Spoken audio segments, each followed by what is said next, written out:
Well, good morning. Welcome to Eastown at Home. We hope you had a very Merry Christmas. My name is Michael Dupin. I am one of the lead pastors here. And I just want to say as we start today that our hope and desire for you is that you have had rhythms of rest over the holidays, that you have had sweet moments with your family, and we're so glad that you're joining us from your home or wherever you are. Today we're excited to have Pastor Mark Wolin sharing with us, and I also want to encourage you in this. Right after his message, you will hear a powerful story from Love Never Fails, one of our Love Local partners, so make sure you stay tuned for that. Now, before we move on, we just want to give you a brief update on Make It Count, our year-end giving initiative.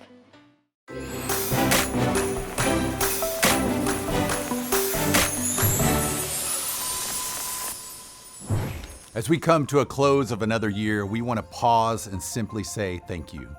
We're deeply grateful for what God has done in and through the Eastown church family. And this video captures just a glimpse of that story. This year, we've seen the lives change through baptism. Over 60 people stepping into Alpha and new water wells bringing hope and clean water to communities in Western Kenya. We've also taken a huge step forward together by moving into a new facility, creating intentional environments for our kids, our students, and adults to grow and connect and encounter God. Our teams have grown in a powerful way, with so many of you stepping into serving and leadership. Today, more than 250 people call Eastown their home, and we continue to welcome new guests almost every week. Along the way, we hired our new kids director, launched a new website and giving platform, and laid important groundwork for what's ahead. As we look towards the end of the year, we believe God is leading Eastown into a season of multiplication. Our year-end giving goal is this, $250,000, and we are praying that you will feel led to participate in whatever way God places on your heart. Through your generosity, we will continue to fund our Love Local partners, supporting foster families through Foster the Bay, providing care and restoration through Love Never Fails for women and children impacted by human trafficking, and bringing practical relief and hope to communities affected by food shortage. Your giving will also help close our current financial gap and support the next steps of growth and expansion, including preparing to move to 2 Sunday services so that we can create more space for people to belong, grow, and encounter Jesus. So one of the things that we have said is pray about what is it that God is asking you to do. And then the second thing is to give, right? And then watch what God will do. And here's some ways that you can give, right?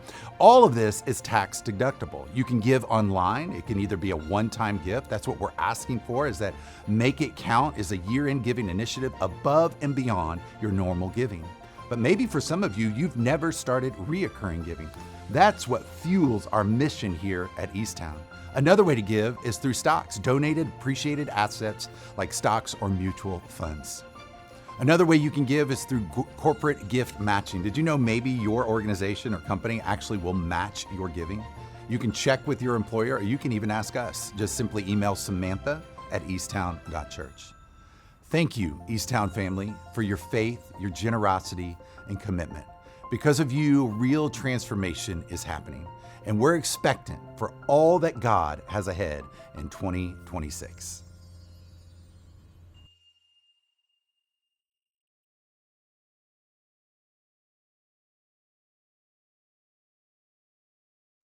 Hi everyone, and welcome to Eastown at Home. My name is Mark Wolin. My wife Julie and I have had the privilege of being connected with Eastown since last spring. But prior to that, I served as a pastor here in the San Ramon Valley for about 25 years. It has been a joy and a privilege to be a part of the Eastown church family. Hey, and also welcome to the other side of Christmas. This is the side of Christmas where we kind of look back at everything that happened and reflect on how it went, right? And I hope that there were some great memories that you made this Christmas. But I also know this, there is a chance that you experienced some awkward moments as well. Awkward moments even with people you know well and care about. People who matter to you know how to push your buttons sometime, don't they? And there's nothing like Christmas and the Christmas season to allow that to sort of emerge in our lives. Maybe it was a family member who went on a political rant for a while at the dinner table. Maybe it was a friend that you met up with that said some things that you're just like totally against. Maybe it was an office gathering that got a little bit nasty. Whatever the situation, there are times when people rub us the wrong way. People, even people we know well, can be hard to love. Well, it seems like it's getting harder to love well, doesn't it? With all the changes and all the things that are going on in life. And the good news, though, is this: that's not a new problem. In fact, as long as there have been people, it's been hard to love well. I'm going to invite us today to take a look at 1 Corinthians chapter 13. But before we do that, I want to remind you that if you are a follower of Jesus, or even if you're looking into and considering following Jesus, the thing that matters most to him is love. He talked about love all the time. Let me give you a couple examples. In the Gospel of Matthew, chapter 5, here's what Jesus says. You've heard that it was said, love your neighbor and hate your enemy. But I tell you, love your enemy and pray for those who persecute you. That's a big challenge. Well, later on in that same Gospel of Matthew, someone asked Jesus a question about what matters most. What's the biggest and the greatest commandment in the whole Bible? Here's what he said. Love the Lord your God with all your heart and with all your soul and with all your mind. This is the first and greatest commandment. The second is like it. Love your neighbor as yourself.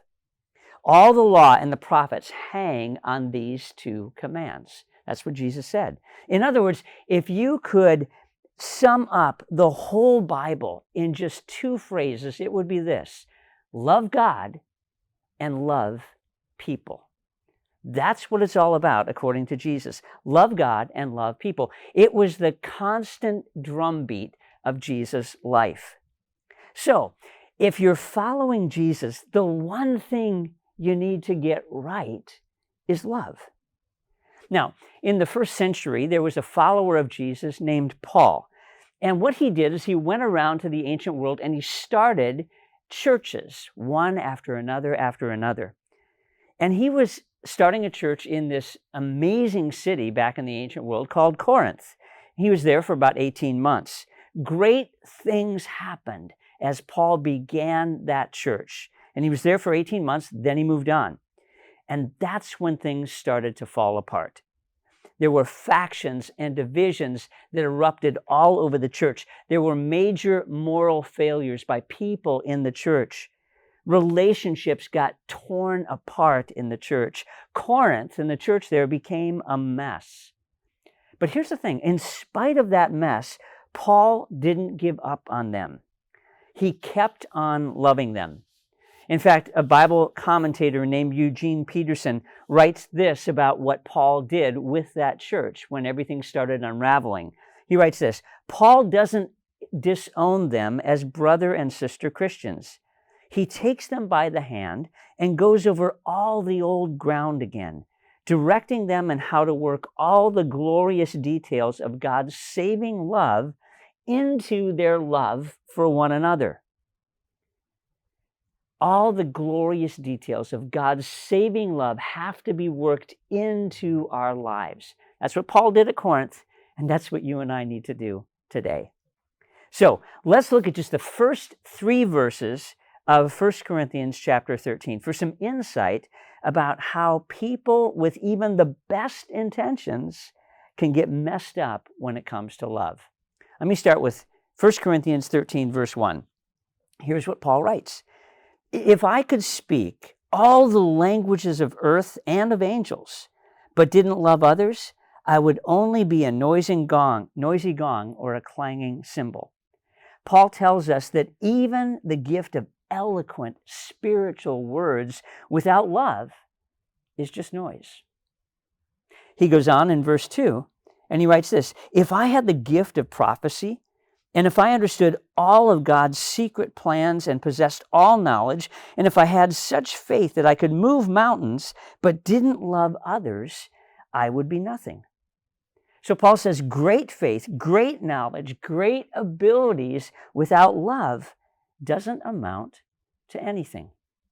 And then in verse 3, Paul writes this: if I gave everything I have to the poor and even sacrificed my body, I could boast about it, but if I didn't love others, I would have gained nothing. Paul writes, huge sacrifice and eye-popping generosity without love won't get you anywhere. Nothing is gained. What the Bible is trying to help us understand is this, that you and I are on dangerous ground. We're deceiving ourselves even if the great spiritual things that we say and do don't go hand in hand with love. That's the message that Paul was giving to the Corinthians, and it's the message that God would have for us today. Even the great spiritual things you say and do without love, if they don't go hand in hand, they don't mean anything. Now, I'm keenly aware of those gaps and disconnects in my own life, but I don't think I'm ever more aware than when I'm driving. I am what I would call a competitive driver. And what that means is, to me, every road is a race course, and every other driver is my competition. I remember a while back I was behind a guy, and he was frustrating me because he wasn't going fast enough, at least I thought. And I calculated the distance between what it would take to pass him and get to my destination. I figured I had enough room. And so I punched it, moved out ahead of him, and snuck in just in front of him, and just in time to make my turn and pull into the parking lot of the space I was going to. I looked in my rearview mirror, and I saw him following me. He pulled into the same place I was going, and I was kind of gearing up for a confrontation. He pulled in a few spaces down to me. We both got out of our cars at the same time. He looked over at me and simply smiled and said, "Hi, Mark." It was the most convicting thing for me. And I realized in that moment, if I struggle to offer basic respect to people while I'm driving, how can I possibly love people with different backgrounds? How can I possibly love people with different lifestyle choices or different political views or different faith? What chance do I have to love well? My only hope, and I think just like those Corinthians' only hope way back when, is the gospel, is the good news of God's love for every one of us in Jesus Christ. My only hope is to go over all the old ground again, to be shown once again how to work out the details of God's saving love for me into my love and relationships with other people. My hope and your hope is the gospel. It's the good news of Jesus' life and death and resurrection and what it can mean for our relationships, what it can mean for the way that we love. So let's talk about how the gospel gives us hope for our relationships. First, the gospel invites me to face the truth about myself without shame. You see, when we face the truth about ourselves, it almost always leads to shame. And shame can really become a destructive force in our lives. Shame is that thing that keeps us down, that sometimes buries us, and that certainly many times paralyzes us from making any changes. The gospel helps us understand the truth of ourselves without shame. See, because this is the message of the gospel. God showed his love for us in this: while we were still sinners, Christ died for us. In other words, God sees us as we are. He knows the truth about us and loves us just the same. God says, I know everything about you, but it won't stop me from loving you. You see, when you and I receive that kind of love into our lives, it gives us a greater capacity to love other people because we've experienced ourselves a kind of unconditional love. In fact, it proves that the old saying is true: you cannot give what you haven't received. You see, the gospel helps us receive unconditional love so we have a greater capacity to give it to others. The gospel pours God's unconditional love into you and into me so that we can let it flow to other people.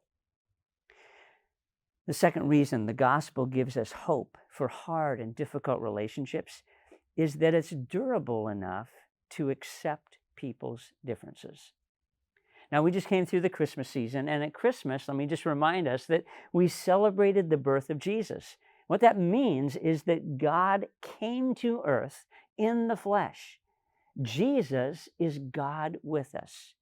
God's love and grace and power and authority. God's mercy and righteousness and judgment and justice and compassion. All of the character of God is in the person of Jesus. Now think about that with me for a moment. What that means is that every single person Jesus encountered was fundamentally different than him. Every single person that Jesus encountered was a mess compared to him. But here's the truth about Jesus. Every person he met, he treated with dignity, with respect, and with love. That's the way Jesus lived. By contrast, we see differentness in people and it irritates us. We see differences in people and it annoys us. We see differences and it's inconvenient, or we even perceive differences as a threat to who we are and to our way of life. A few weeks ago here at Eastown, Demetrius Ball gave a wonderful message on Sunday morning. And it was so powerful and so honest of him to share some of the things that he shared on that Sunday. And one thing he told was a story about him pulling into work. He's a principal at a local high school here, pulling into work, and then a few rows down, there was another person that pulled in as a substitute teacher. And as that person got out of their car, Demetrius looked over and just had a little bit of a bad attitude because he didn't really like that particular substitute teacher that much. And as the day progressed on, he had an encounter later in the day with that teacher who said something that really resonated with him, and it was really an affirming and positive thing for Demetrius. And he said, in that moment, Demetrius said, God reminded me and said to me, why can't you see me in him? Isn't that powerful? Why can't you see me in him?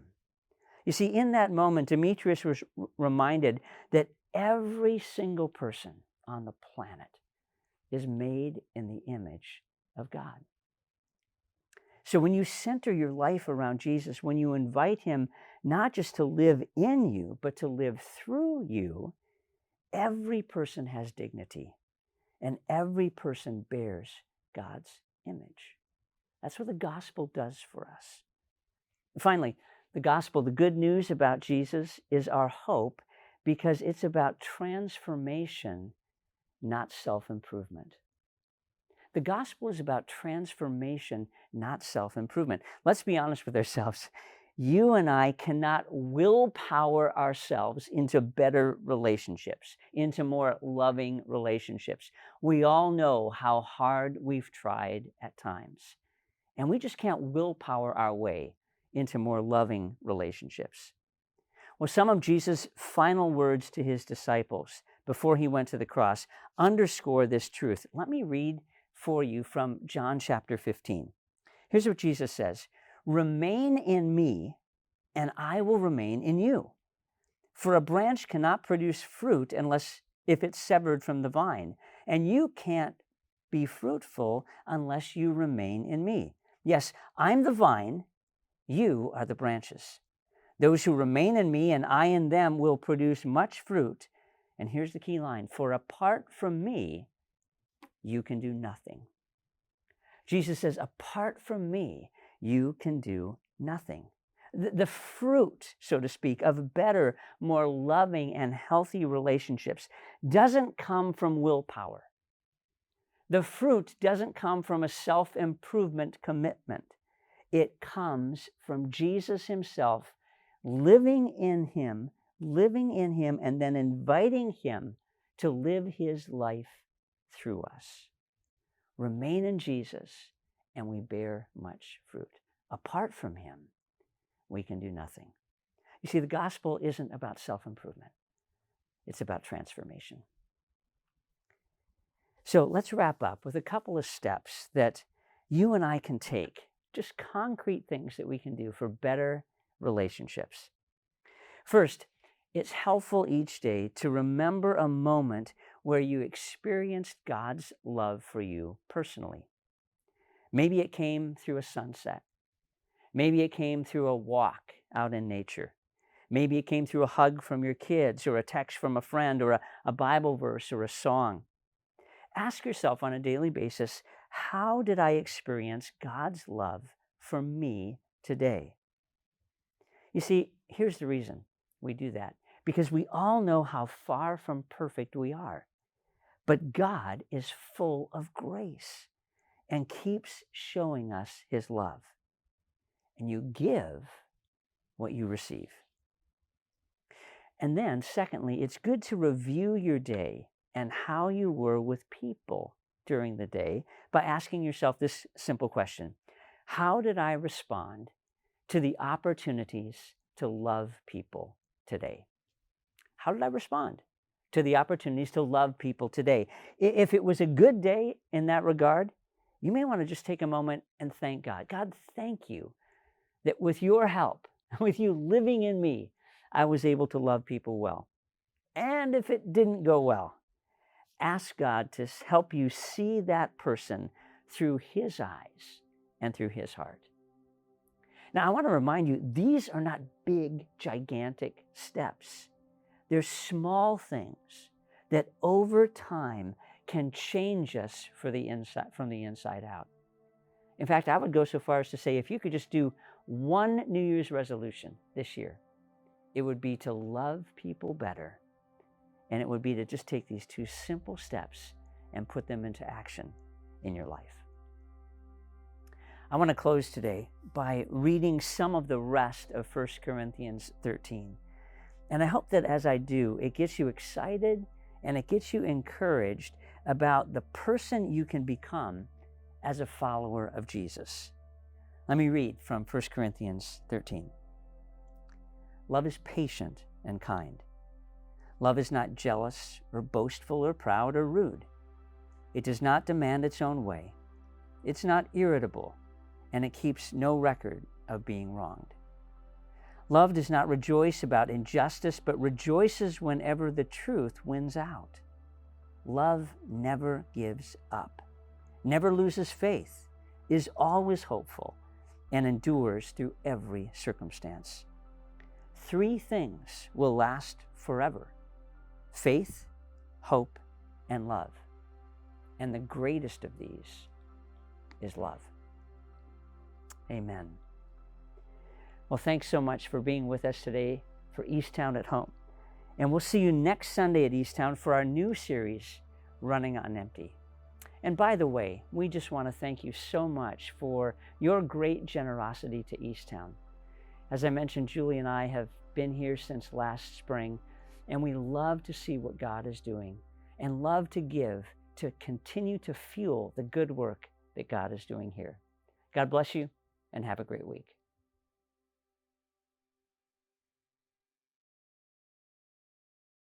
One of the things we love about Eastown is the variety of voices that we have, a part of shaping and forming us more into the person of Jesus. Thank you, Pastor Mark, for all that you encouraged us with this morning. Now, at the beginning, I said that you were going to hear a powerful story, and we have had the privilege of partnering with Love Never Fails since the very beginning of Eastown. This is an incredible organization that fights against human trafficking, that fights for human dignity for all people, and I would love for you to hear the story of Corinne. She was a victim of human trafficking, and she has had just the opportunity to be rescued and to go through rehabilitation because of the work of Love Never Fails. So watch her story.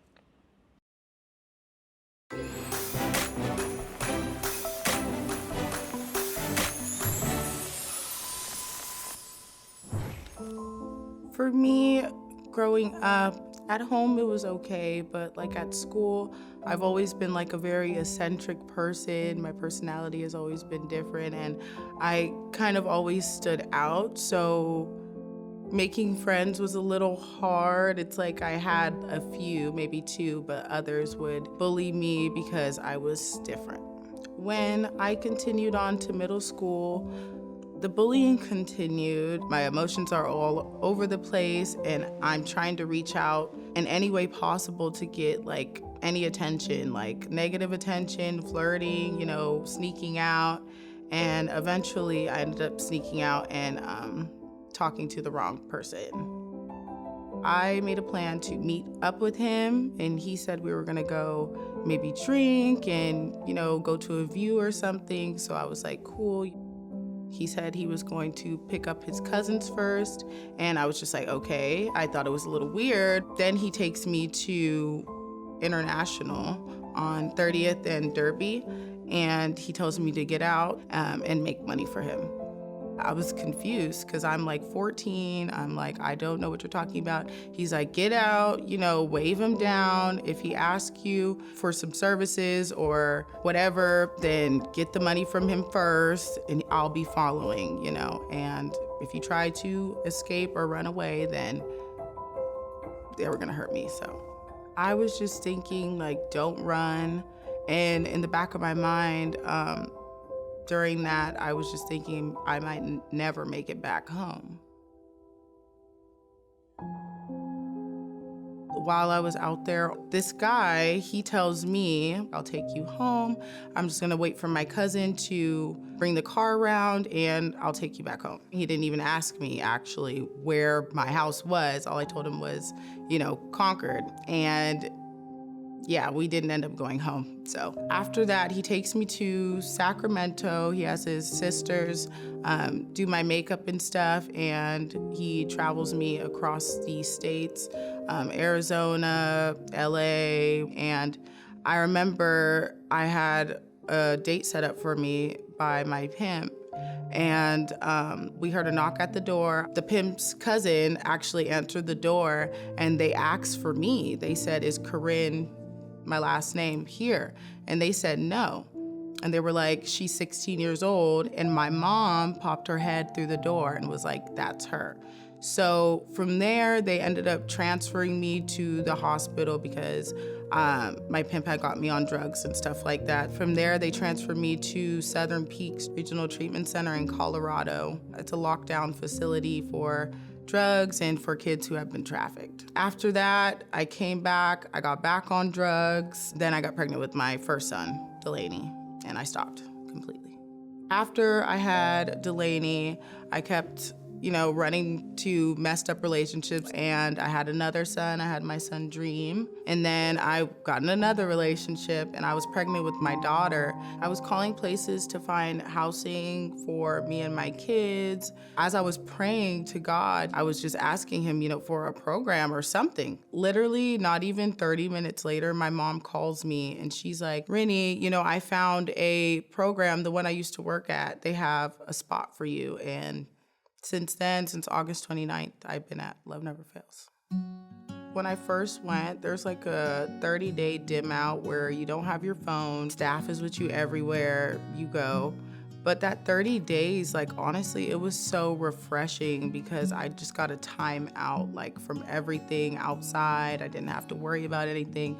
No adoption agencies, no ex-boyfriend, no anything. Since I've been there, I've grown my relationship with God. I've, got my mental, conditions worked out, all the medications and stuff. So I just learned so much about myself and my healing and what I'm capable of. Now my kids are enrolled in school, they're enrolled in daycare, they're happy, and I'm kind of just figuring out how it is not being in an abusive relationship. They get to run free. I can be comfortable being who I am around the people at the house, and the kids, they treat them like family, so it's going really well.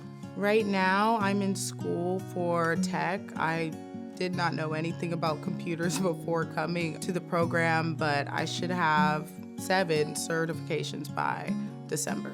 When I focus on what God says about me and that He has hopes and plans for me for a better future, and that I'm beautiful and wonderfully made, that helps me. So my advice would be just keep faith. You will make it out of whatever you're going through.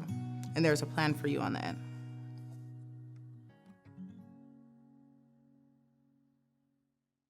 What an incredible story. And I love that as a community, we get to be a part of it. So I just want to say thank you for your generosity. Thank you for those that are stepping in and partnering with us through Make It Count. We have 3 days left for you to give and for us to reach our goal of $250,000 this year. To give, you can simply go to our website or you can scan the QR code here.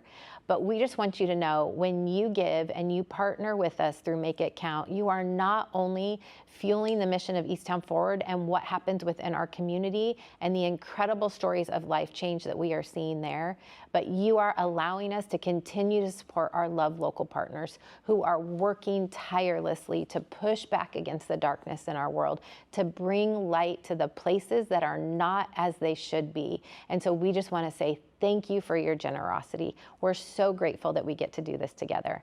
Now, we will be back in person together next Sunday, January 4th, starting a brand new series called Running on Empty.